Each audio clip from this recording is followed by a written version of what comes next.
good morning, good afternoon, and good evening. Welcome to this episode in the ITU AI and Machine Learning 5G webinar series. My name is Thomas Baskoro from ITU, and it is my privilege to introduce today's webinar. The AI and Machine Learning 5G Challenge is organized by the International Telecommunications Union, ITU, which is a United Nations agency for ICTs. The mandate of the ITU is to allocate frequencies to services that use the radio spectrum, to develop standards, and to assist developing countries in setting up their ICT infrastructure. The objective of the challenge is to bring together operators, vendors, manufacturers, and academia to innovate and solve network-related problems using AI and machine learning. Now it's time for me to introduce today's speaker. Today's talk is going to be given by Dr. Nuria Gonzalez-Prechis. Nuria received her PhD in electrical engineering from the University of Vigo, Spain. She joined the faculty at North Carolina State University as an associate professor in 2020. Previously, she was an associate professor in the Signal Theory and Communications Department at the University of Vigo, Spain, where she was also the founding director of the Atlantic Research Center for Information and Communication Technologies.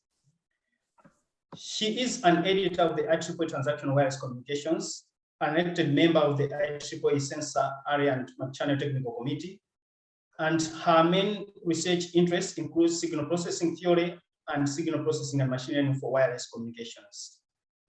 She has published more than 80 papers in the topics of signal processing for millimeter wave communications, which includes a highly cited editorial published in the IEEE Journal of Selected Topics in Signal Processing.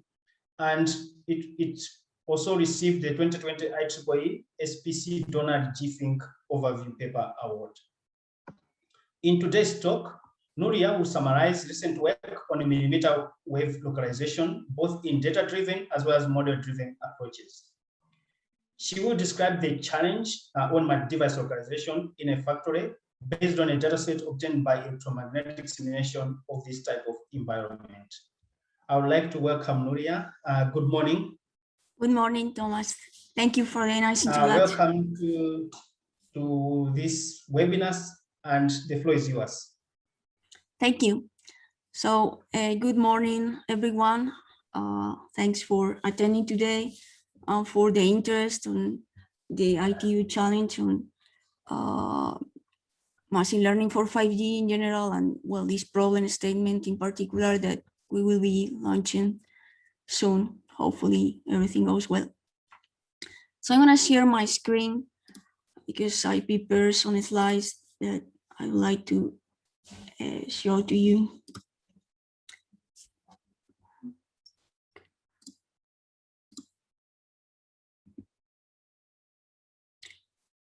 So hopefully you can see the slides now without any issue.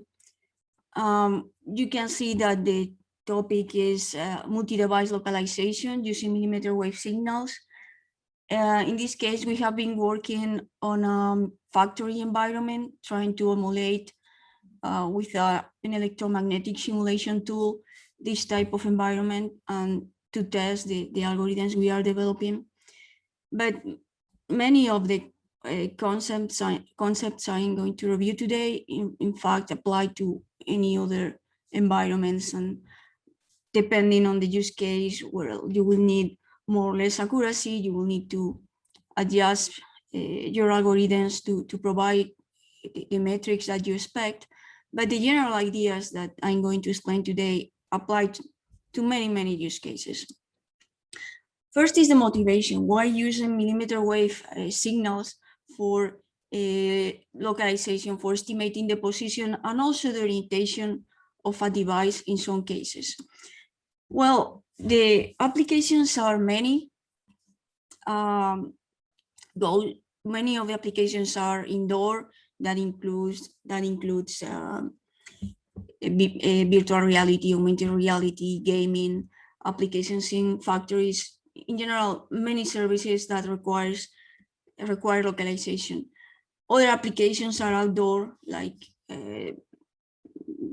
vehicular applications supported by cellular, or like cellular supporting UAVs navigation and UAVs operation in general, sometimes in critical missions, sometimes in commercial missions, with different requirements. And in many of these use cases, we are going to need high accuracy. A millimeter wave is an interesting technology, as you will see, hopefully, during the talk.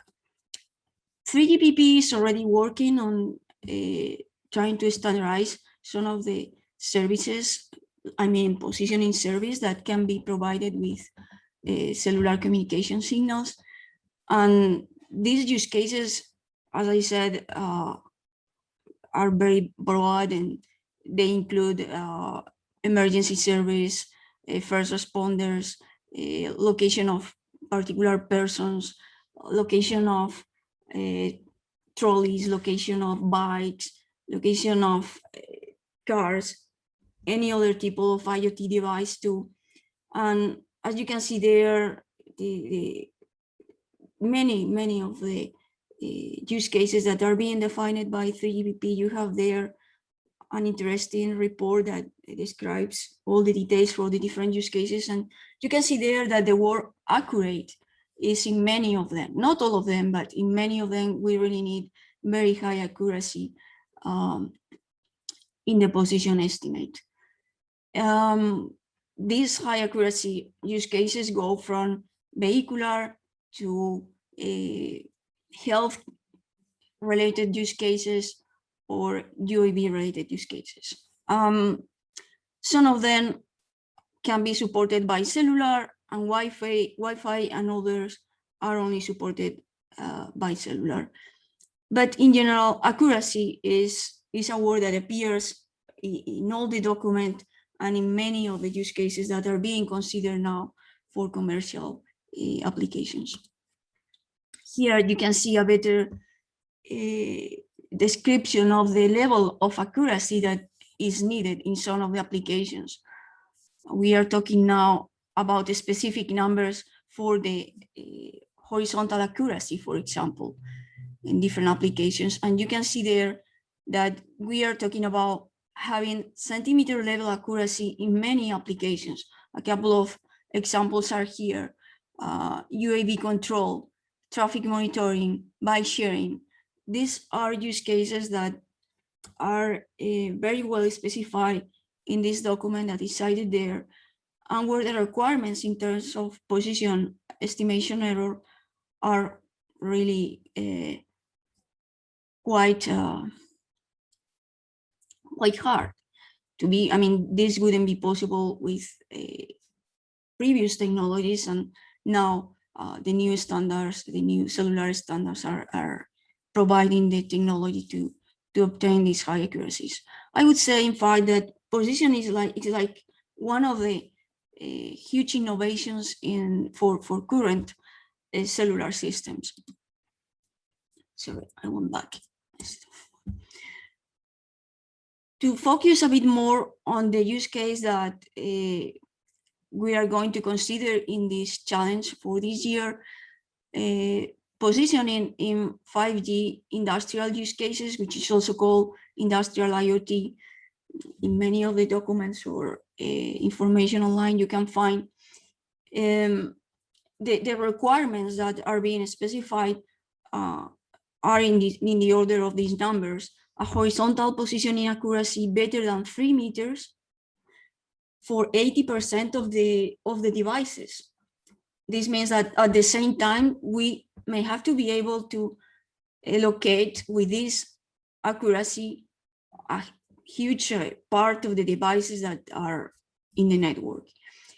A vertical positioning accuracy also in the order of 3 meters, also for 80% of the users, and also the latency is another requirement. We are not going to worry too much about that, but it's also there in the challenge. We will not worry about that particular requirement. You can imagine why this positioning accuracy is needed.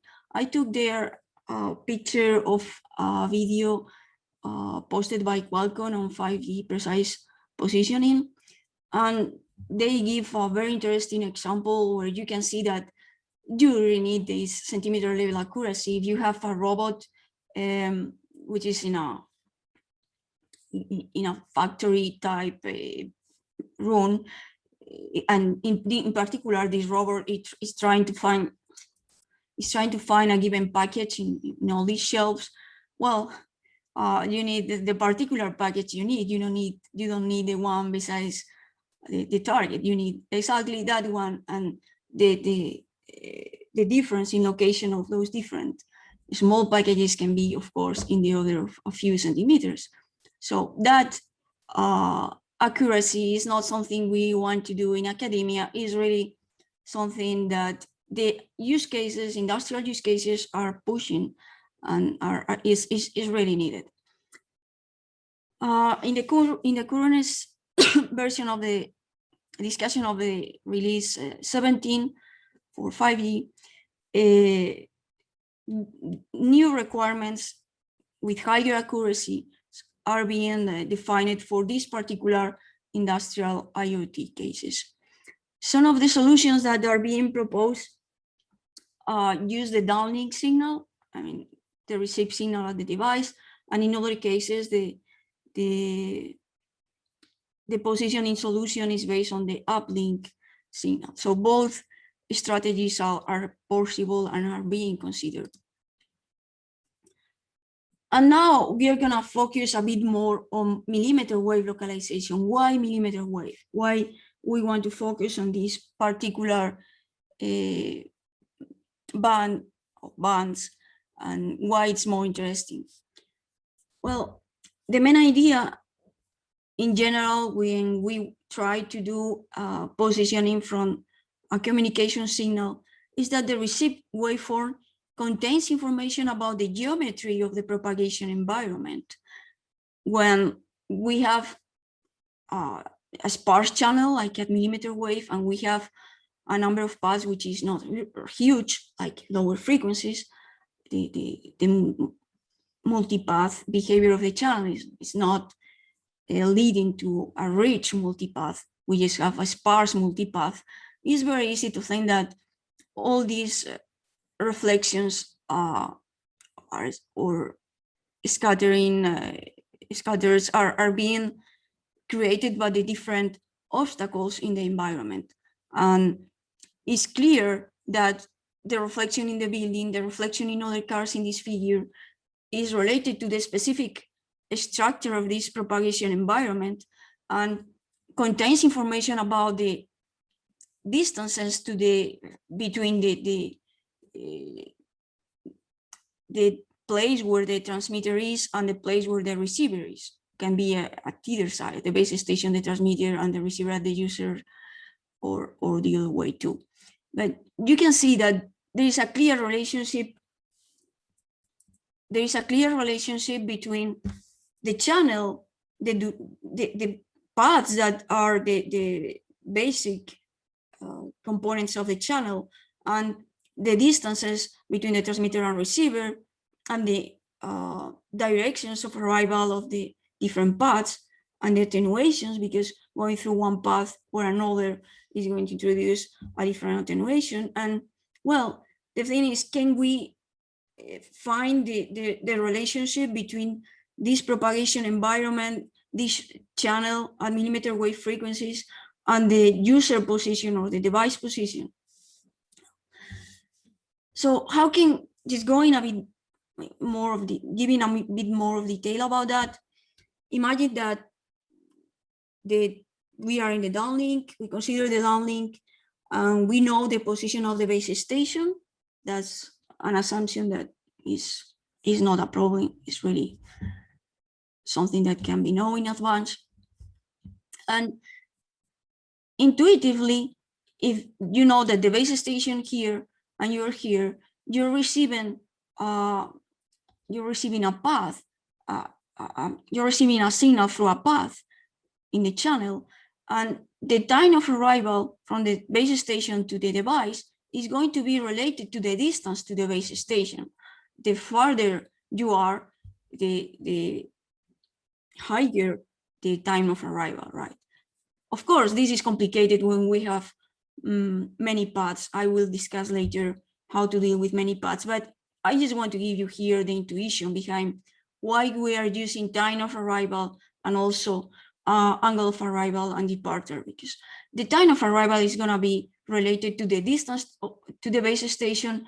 And if we think of the direction of the base station, well, that's going to be related to the angles of departure and arrival. So it's very clear that the main measurements we can take are time of arrival, angle of arrival and departure, and also differences between times of arrival different that we get at different times.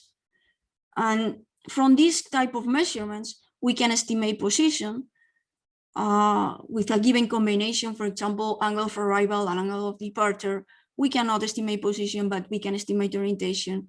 If we have time of arrival and angle of arrival, we cannot estimate position or orientation. But if the orientation of the base station is also known, we can estimate position, not orientation, but we can estimate position. And with these other different combination of measurements, in this case, angle of departure, time of arrival, we can estimate position, we cannot estimate orientation. And with the final set of measurements, which is angles of arrival and departure, and also time of arrival, we can estimate both position and orientation of the device. And in many use cases, not only the position is important, but also the orientation. Some of these methods that are based on estimating the time of arrival are being proposed in this last document from 2019, 3PP document.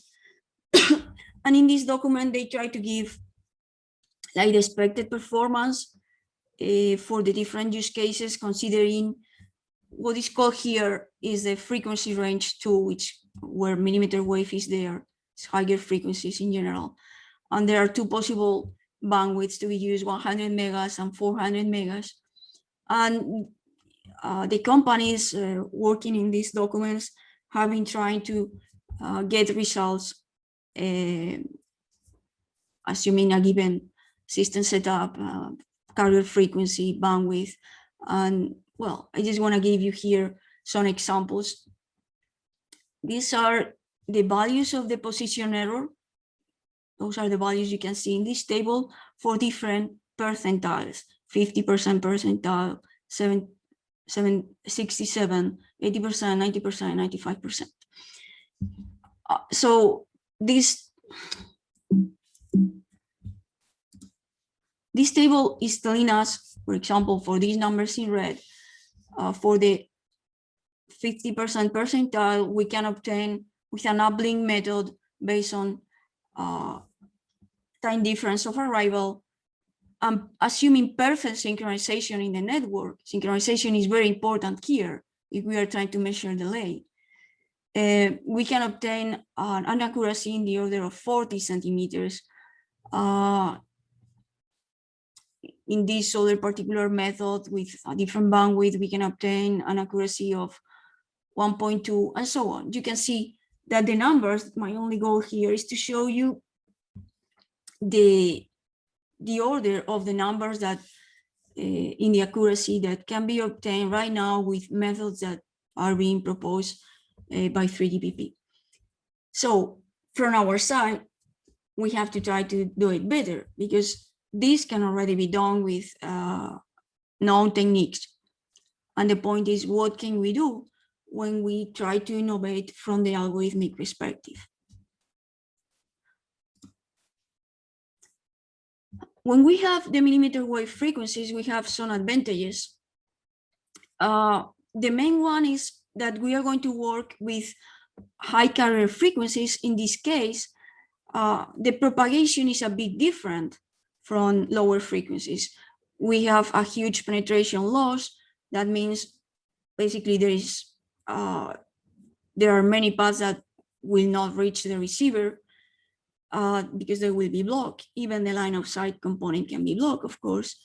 It also means that there will be diffraction, because of working at this frequency. Sorry, there will not be diffraction because of working at these frequencies.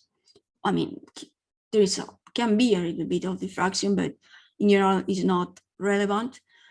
And there will be a lot of scattering because the surfaces look like rough at these very small frequencies, very small wavelengths. The frequencies are high. The wavelength is very small. So surfaces that may look like smooth to lower frequencies look like rough at higher frequencies, and that creates more scattering. But in general, there are fewer paths. There is this clear sparse behavior in the channel, and it's easier to relate these paths in the channel to the propagation environment and the obstacles in the environment. So in a way, it's going to be easy to map the channel parameters to the location of the obstacles in the environment, and from the location of the obstacles in the environment, then go to try to obtain the relative location between the base station and the device. On the other side, we are going to high carrier frequencies because we want to have higher or larger bandwidths. That's the main point. That's the main reason to go up in frequency. And when we use a large bandwidth, we can obtain a much better estimation accuracy in the delay domain. More paths are going to be resolvable. The paths that are resolvable in the delay domain can be written like, I mean, the equation that tells us what's the resolution we get clearly depends on the bandwidth, as you can see here. So the condition for two paths with two different delays, tau 1 and tau 2, to be resolvable, to be separable, is that this holds. So clearly, the larger the bandwidth, we can separate the delays which are close. And finally, we have also the angular resolution on the table. If we are going to use large arrays, and mmWave is going to be the case, otherwise we do not have enough gain at the transmitter and the receiver, then we are going to have better resolution in the angle of arrival and also in the angle of departure, because as I said, we need large arrays at both sides. Usually, obviously, the array at the base station is larger than the array at the device. But in any case, at the device, it also has to be larger than at lower frequencies. LTE, for example, was using arrays at the base station with no more than 8 antennas. It was the maximum number of antennas. Now we are thinking of mmWave devices that can have 32 antennas, or maybe more than one array. So we really move in an order of magnitude in the number of antenna elements that we are using when we operate at mmWave. The approaches that have been proposed in the recent years, say 3 years, I think is like when this topic started to have an active work, like more than before. Well, exactly when mmWave technology was a bit mature. So there are many words, and I just chose this kind of categorization that, of course, can be argued that does not include all possible papers. All the ones I could read fit into this categorization in one way or another. And well, basically, the approaches can assume that there is zero knowledge completely about completely no information about the location of any anchor, of any base station, of any access point. And there are interesting papers that propose solution in that case, which is really the hardest one. But most of the works assume some information about anchors. The most interesting papers to me are the ones that only assume the location of one anchor, which is usually the access point or the base station. But there are interesting works also that I call zero knowledge works or approaches. Of course, at this point, with the hype with machine learning, there are many papers that are proposing machine learning approaches and papers which continue with the innovation coming from the technology of using millimeter wave signals and MIMO, but choose a model-driven approach, because we really know very well how that millimeter wave channel is, how it's related to the position, how it's related to the received signal, and we can leverage that too. We do not have to use only data-driven approaches for this problem. There are also approaches that directly obtain the estimation of the position from the input metric, from the input measurement, wherever it is. And there are approaches that have several layers, like they obtain a coarse approximation, a coarse estimation of the position, and then they refine the position. Or then maybe there is a machine learning part and there is a model driving part. And then, of course, depending on the measurement we are considering, we also have different papers, R papers or approaches, algorithms that propose delay domain approaches, solar angle domain approaches. The approximation that 3GPP is taken in the algorithms I showed before is mainly based on delay domain measurements, but of course, angle domain measurements are very interesting too. I will try to summarize a little bit the recent work, just giving a few more details of two approaches. One is based on machine learning, and another one is based on a model, and it's a larger approach. Just to give you an idea of the results you can get with different types of techniques.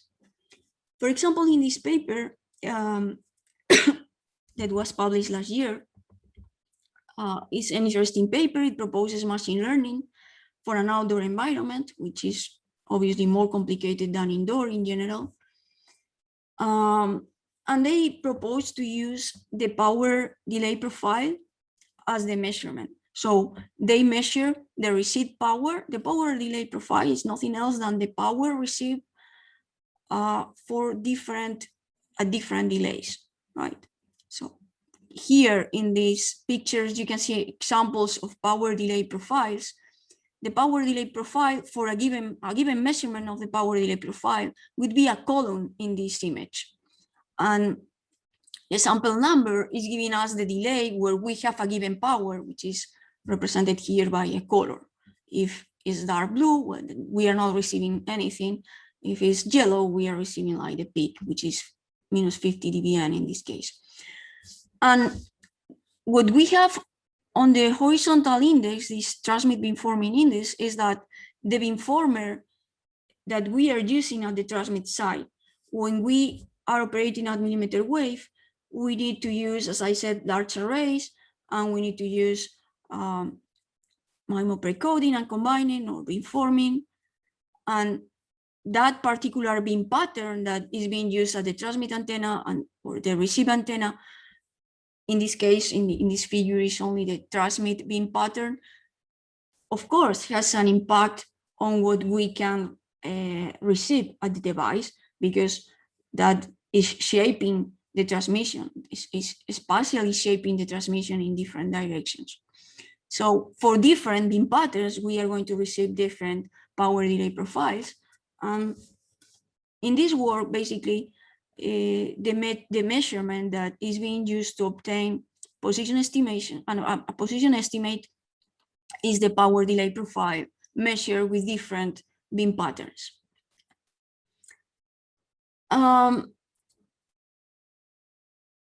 The approach that is proposed in this paper only requires position information of the base station in this case. So requires only a single anchor to be known.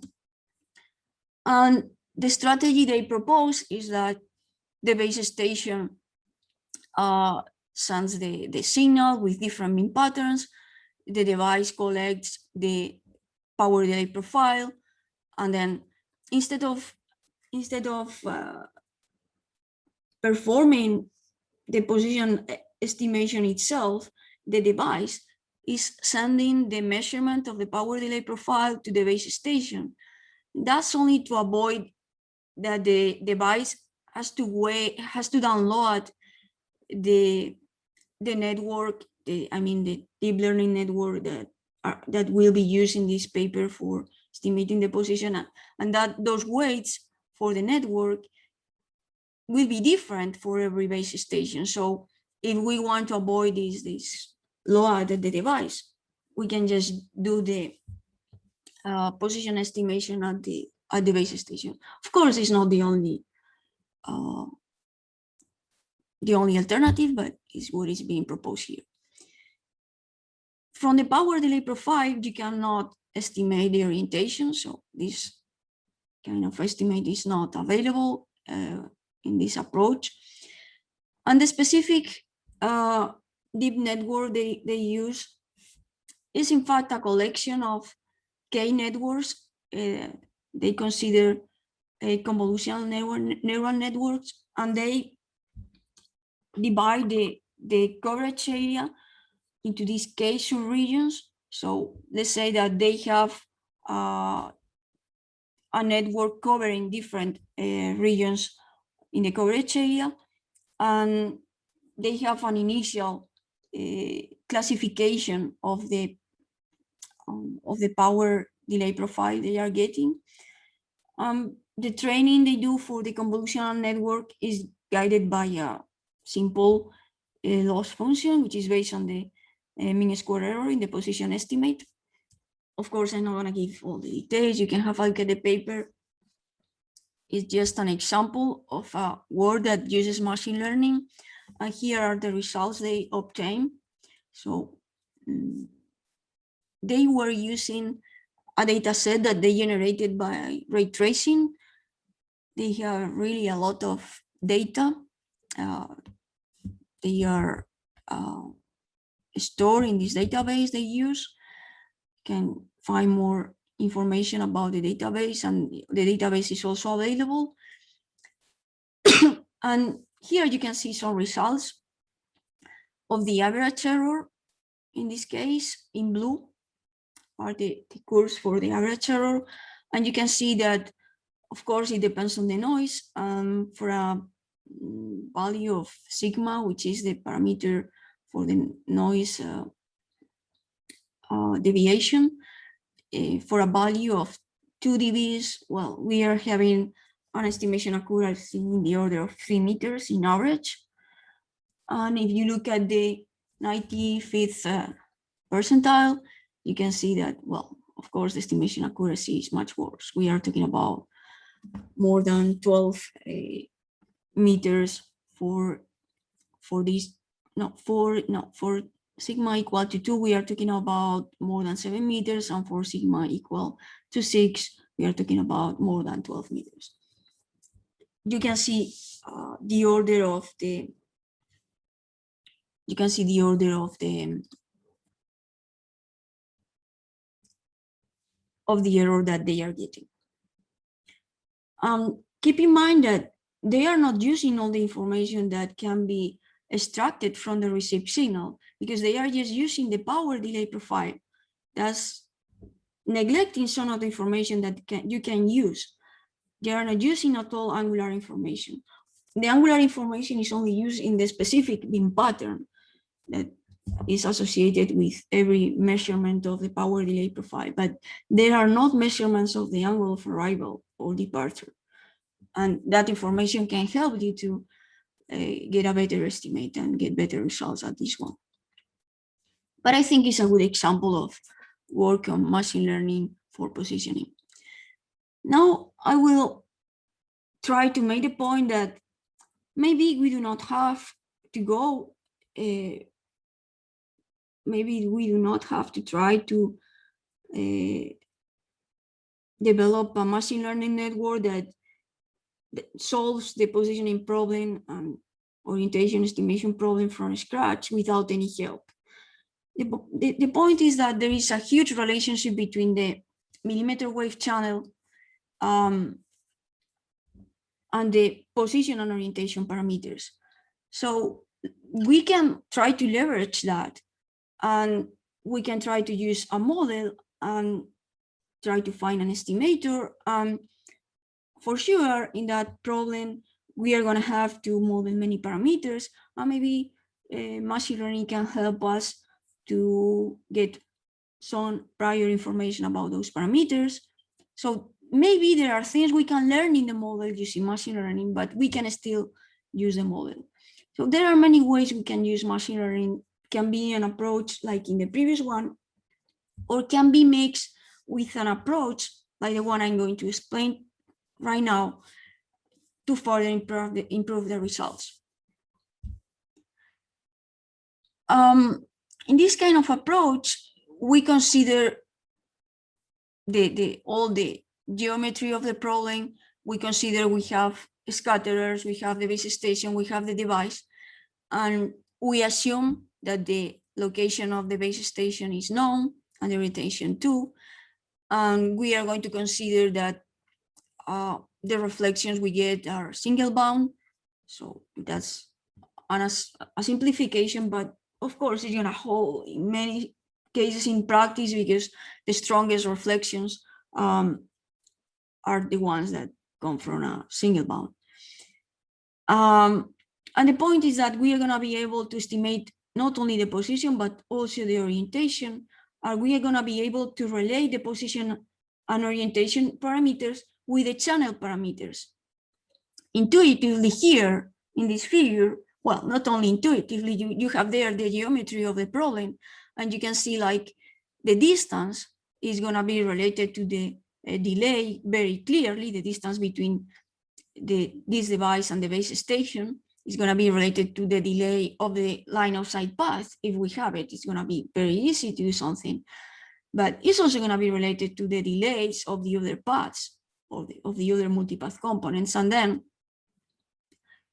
if we put into the problem, if we put a measurement of the angles, we can also estimate position. And that's basically dealing with the relationship between the channel metrics, the MIMO channel metrics, between this antenna right at the base station and the antenna right at the device. We have a channel metrics, which is a frequency selective, depends on the frequency, and we have their parameters that are related to the delays and to the angles of arrival and departure. And the thing is that we can try to estimate the channel, and we can try to convert those channel parameters to position and estimation. Channel estimation at mmWave have been, I would say now, deeply studied in the last years. Since, let's say, 2016, 15, there were many works on channel estimation, and mmWave, I think we can say, is really well understood at this point. And there are many trade-offs in the different channel estimators. You can get better accuracy at the cost of higher overhead or higher complexity, but there are many solutions. And the problem of converting distance to position and orientation estimation, I think has been studied in this initial paper on mmWave positioning, that I think is a really great work. And there, the authors not only propose a method to estimate a mmWave channel, but they also find the bounds for the problem of estimating position and orientation.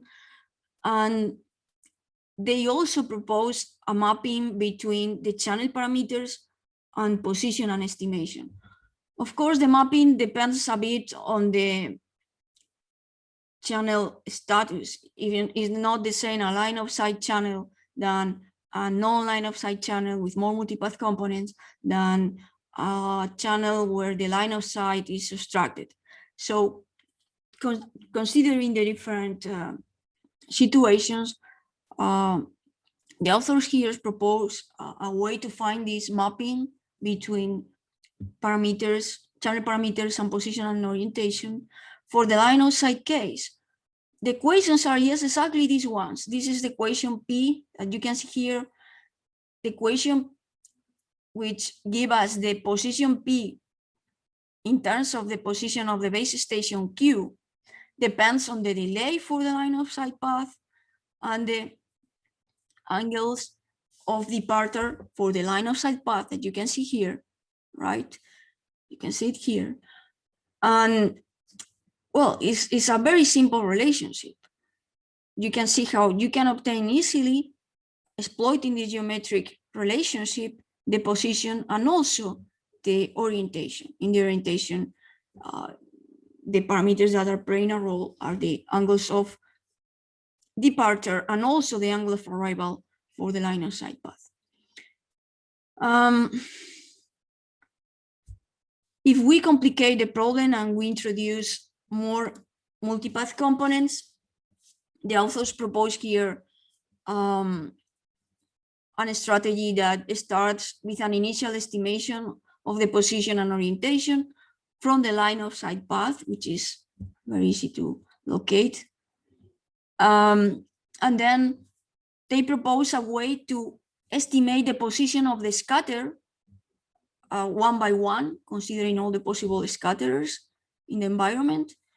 So they try to estimate the position of the scatterers using the information from the received reflections.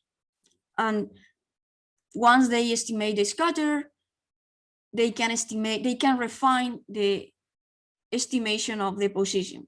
Let's say we have to consider now in our system of equations that we have to solve, we have to consider that we have information coming from different paths.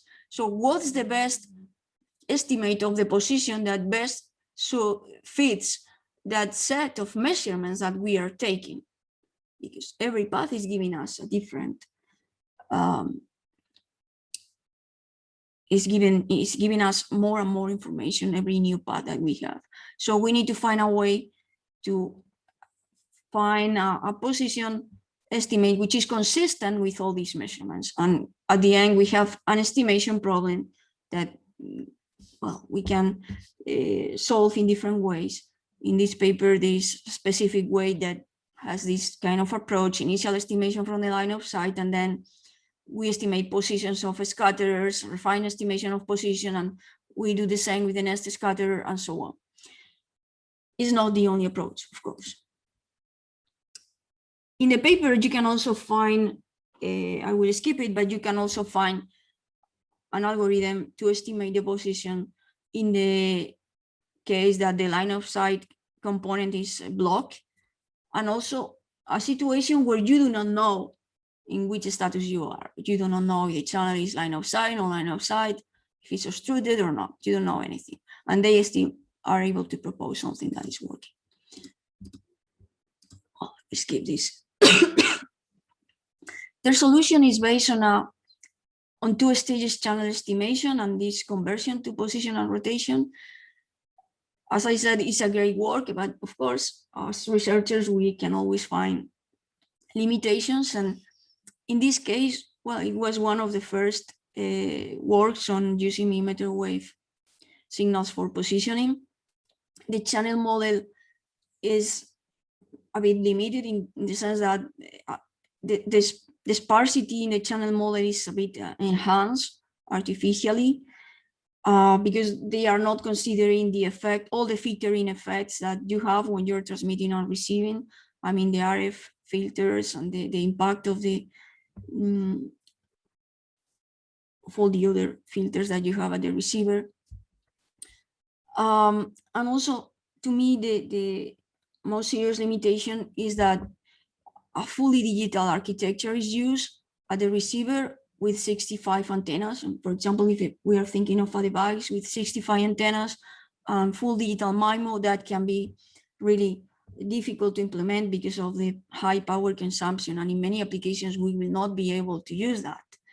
In other applications, maybe it's possible, but if we want to go further and improve the results they get that I will show very soon, we should try to overcome these kind of assumptions. Here you have the results they get. The maximum distance between base station and device is only 4 meters. The bandwidth is 100 megas. It's consistent with some of the measurements we saw that are being considered in 3GPP. And maybe what is not that realistic is the number of antennas, as I said. And they are considering only up to 3 scatterers, which in many cases is going to be practical too. You can see that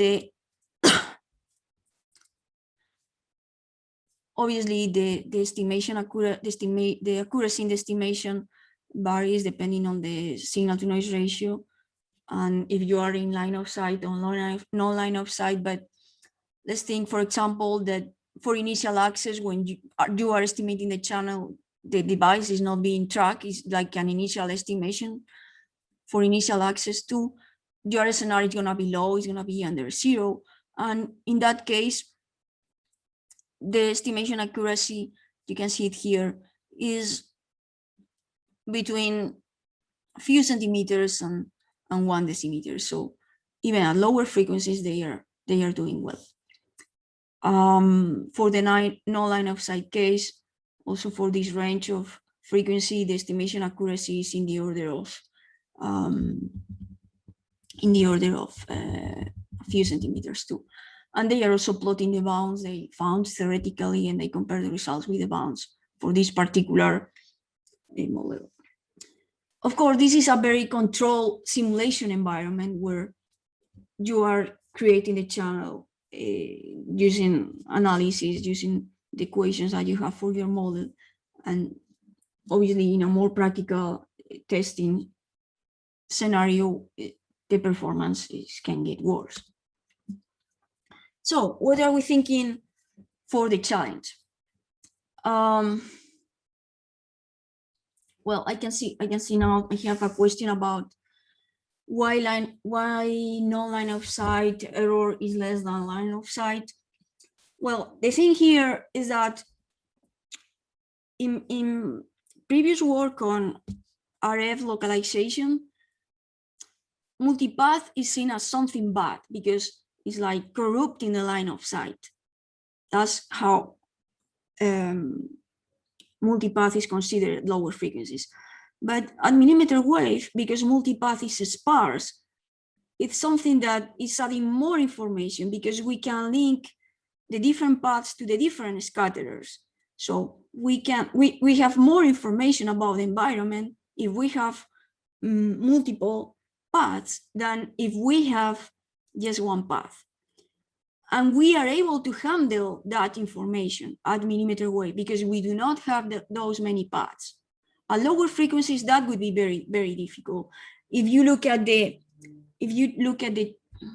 for example, the power delay profile for a lower frequency channel, everything is populated. All the delays are possible mainly, and it's very difficult to really use that information because you cannot really do that mapping between channel parameters and position and orientation. But for mmWave, you can, just leveraging the small number of clusters that you have.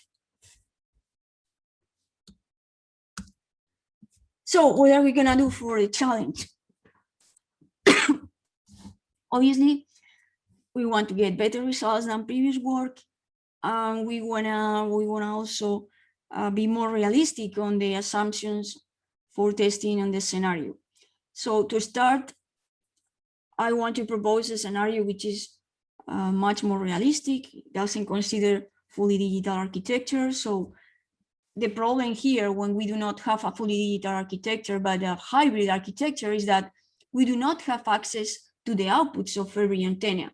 We have an analog combiner that is combining the signal received through different antennas and is compressing the information in a way, because if you have 64 antennas here but you only have 4 RF chains, well, the way you can measure things is not that. You are losing in a way a bit of resolution if you don't use special techniques to do it. So you cannot use standard techniques to estimate the angle of arrival, for example, as you would do at lower frequencies, because you have this combiner and you have to do things in a special way because of that analog combiner. the advantage of using this architecture is that we can reduce a lot the power consumption. And for many of the applications, all these industrial IoT applications that we are focusing in this challenge, of course, that's really very important. And we are going to try to estimate the position and the orientation from the received signal. So we are going to have the signal at the output of the combiner. And from that received signal, we are going to try to estimate the position and orientation of the device with respect to the base station. The base station is going to use also a hybrid architecture with a hybrid precoding in this case. So we are going to consider the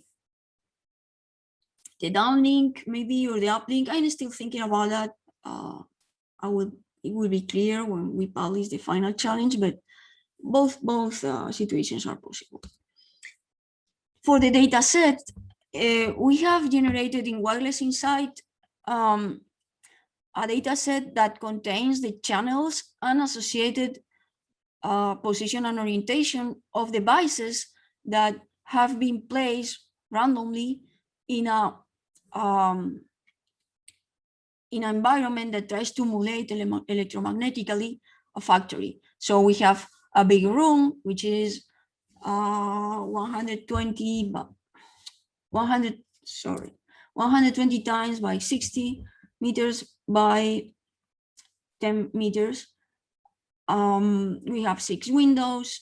We have, with glass, we have 2 doors, and we also have some objects in the room that try to emulate the different things you can find in a factory. Some of them are made of metal, some of them are made of wood, and different sizes.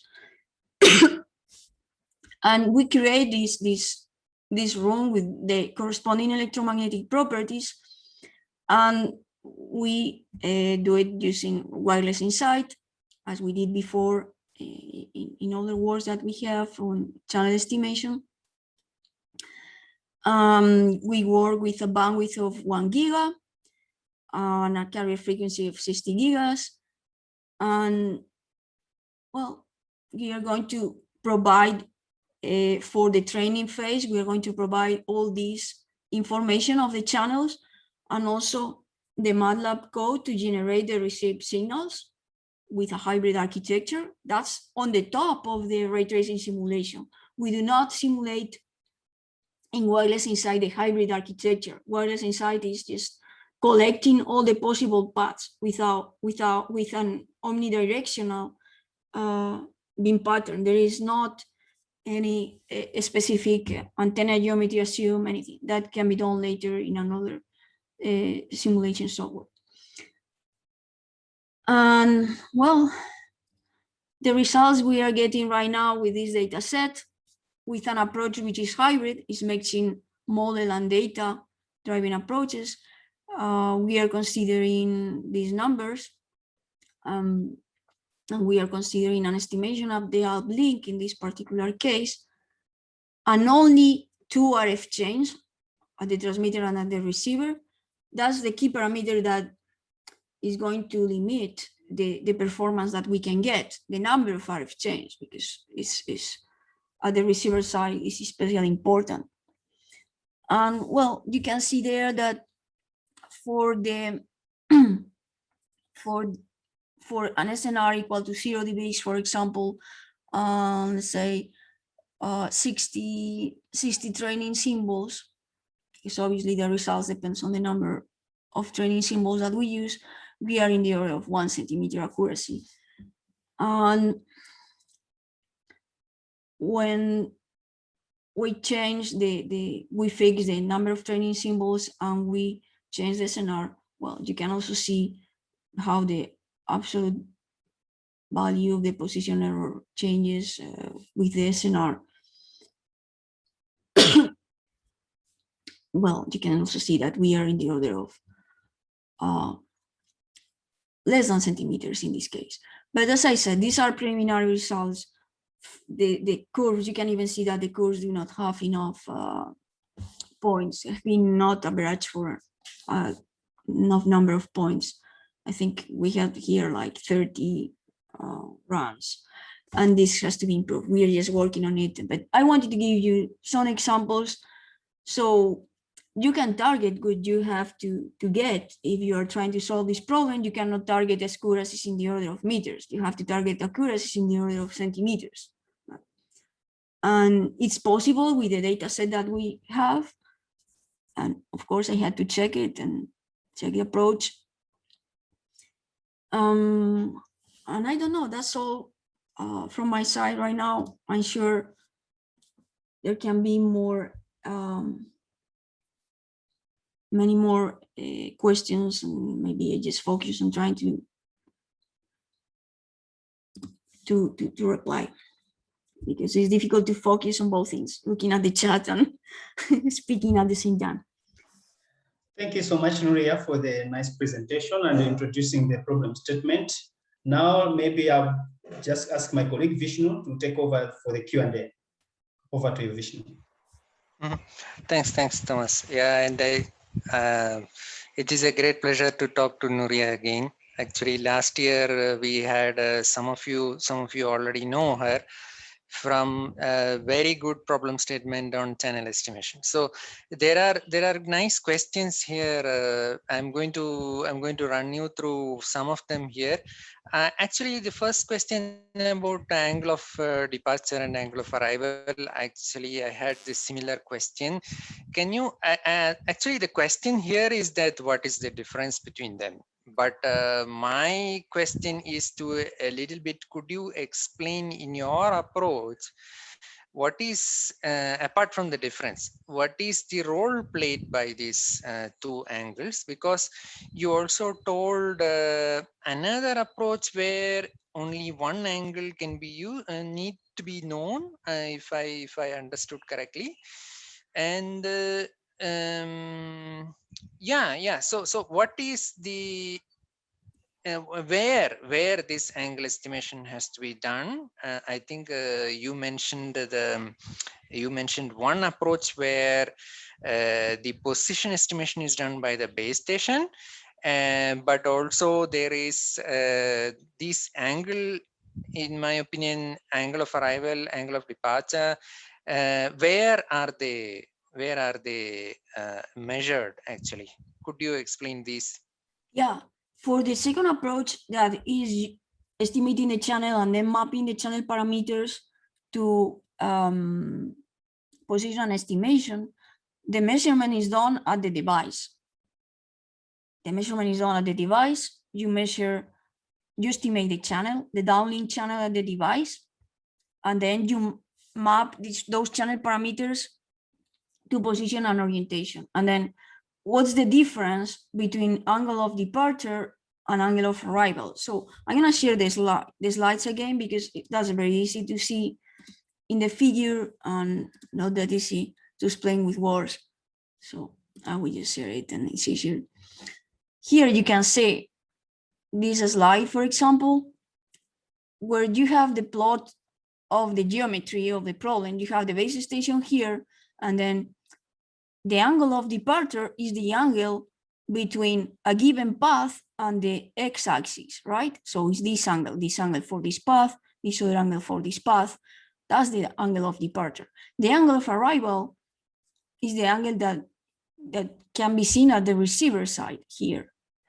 If this is the downlink, the angle of arrival is this angle that we can see here, the angle between, in our case, the x-axis, but it's rotated because our array is rotated with a given orientation. So this is our angle of arrival for this path. This is our angle of arrival for these other paths.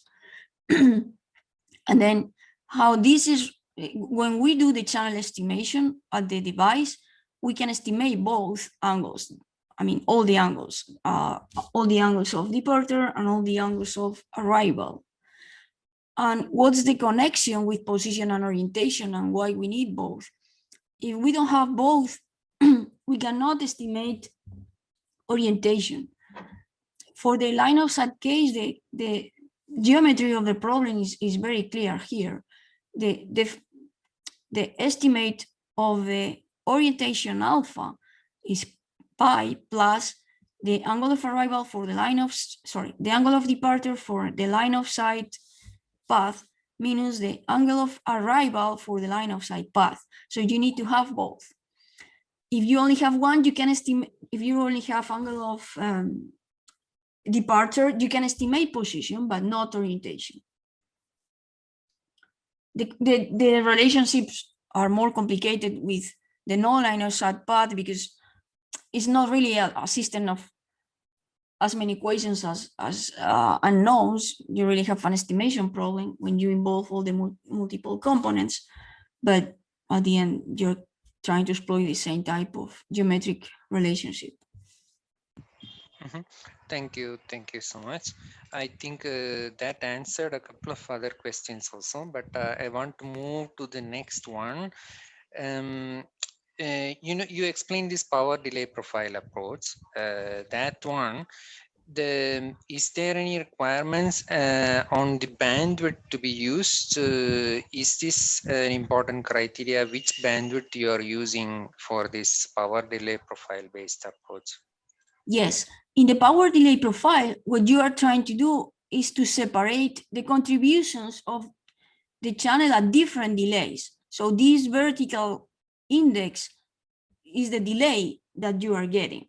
You're getting this power with a delay of, I don't know, this is like 75 samples. This other power with a delay of 10 samples or 20 samples. So you need to be able to separate those delays. And your ability to separate delays depends directly on the bandwidth. That's related here. I think it was here in one of the slides. Yeah, it's in this slide.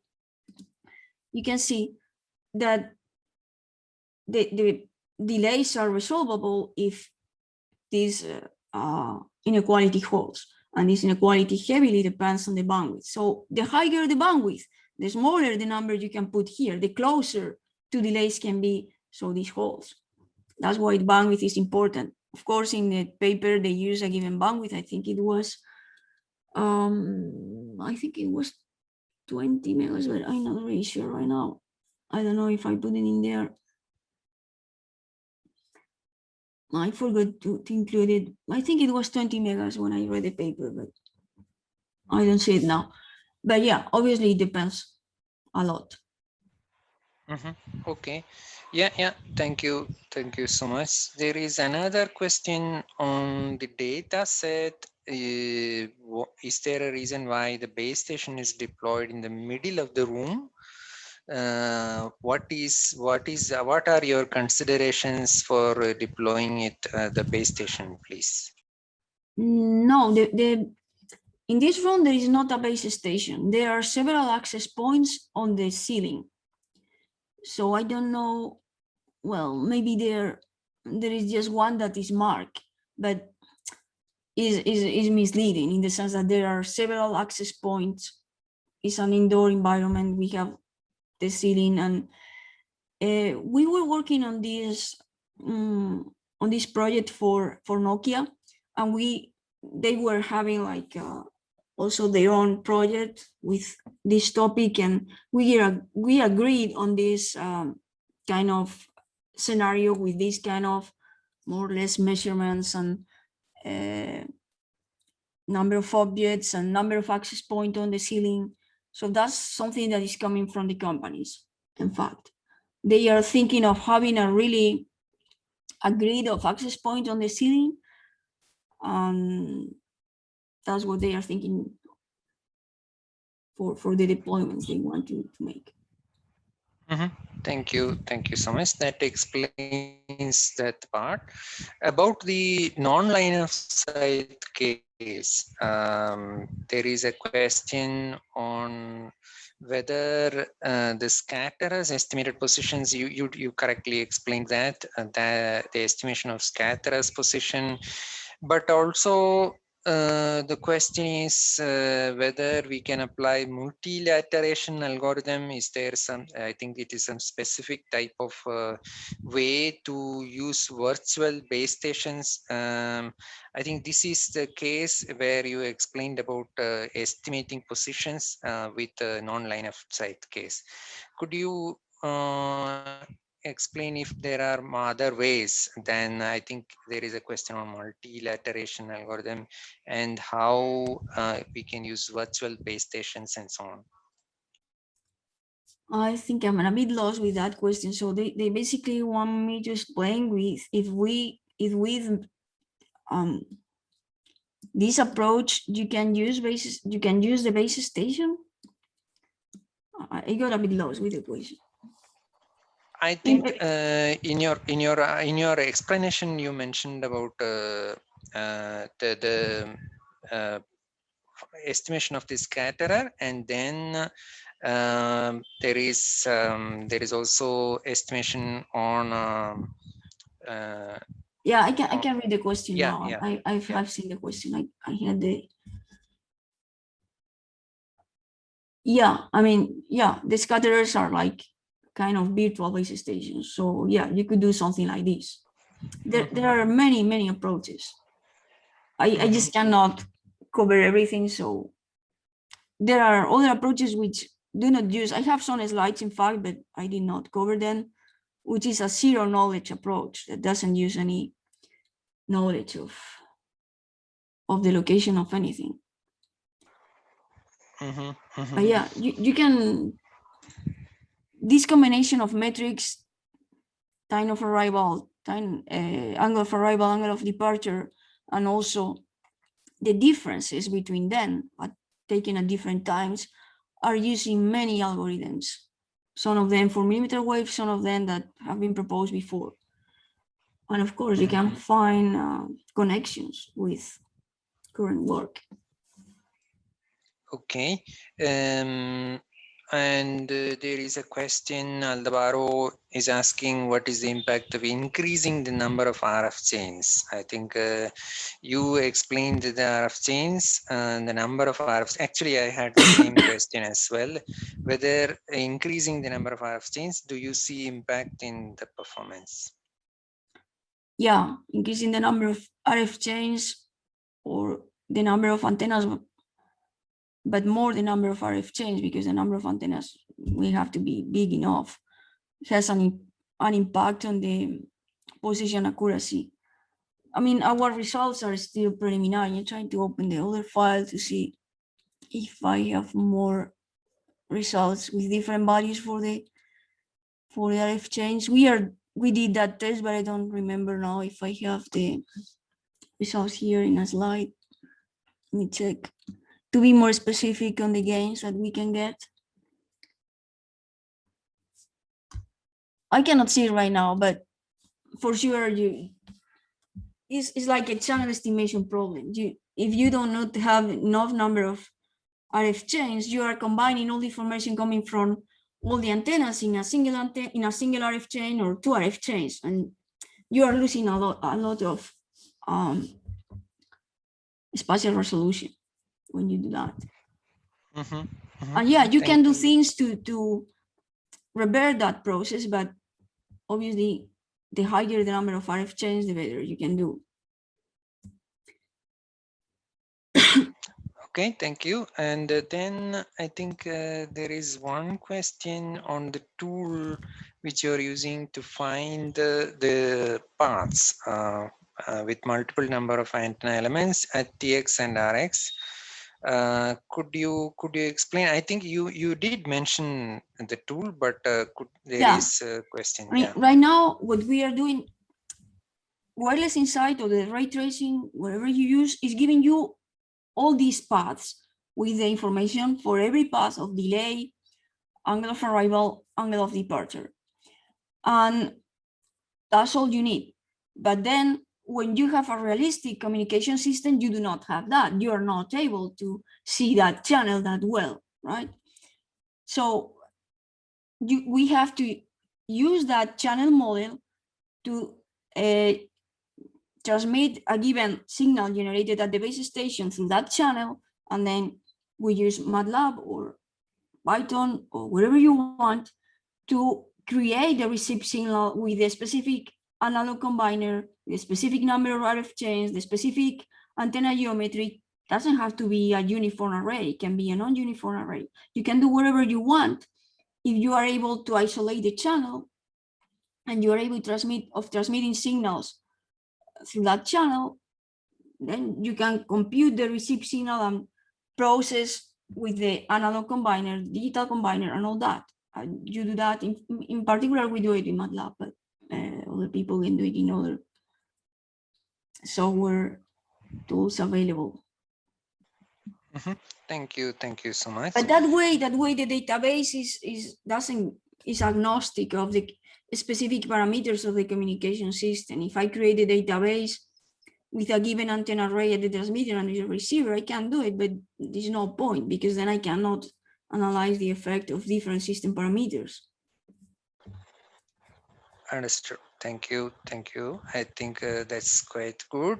There is a question on 3D. Actually, I was thinking the same question, whether you're targeting localization in both azimuth and the elevation plane, or it's only elevation plane?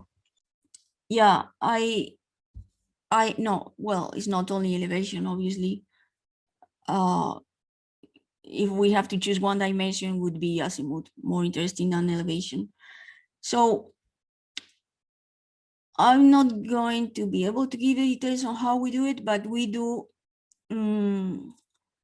well, because we did not publish the paper yet, and I don't want to discuss the details yet, but we do estimation of the position in the horizontal dimension and also in the vertical dimension. And the accuracy that I was showing,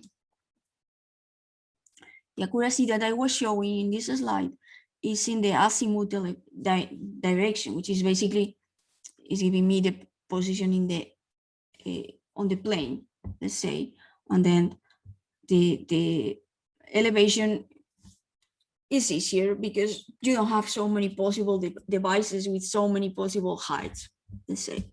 So it's much easier to manage the problem. Understood. Thank you. There is a question on using RSS as information for doing localization. Could you tell us whether this is a good combo, or have you thought about using RSS as information for doing positioning? What do you mean by RSS? Because there are different definitions. Yeah, I think they mean the signal strength. Receiver signal strength. Yeah. If you just use, like in the machine learning paper that I was discussing, if you just use signal strength or receive power, you are not using all the information that you could to estimate the position, because it's very clear. We know the model, we know the relationship between the parameters that we can measure and the position and orientation. So the position and orientation does not depend only on the signal strength. So if we just measure that as a function of the delay, for example, we are missing all the angular information. We will never be able to do orientation estimation, for example, and our estimation of the position is worse than what it can be, because we are neglecting information.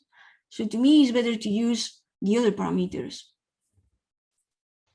I think I understand. I think the question is whether you can use it in addition to, for example, along with the angle of arrival for different parameters. Can you use the corresponding signal strength? I guess that's the question. Yeah. Why not?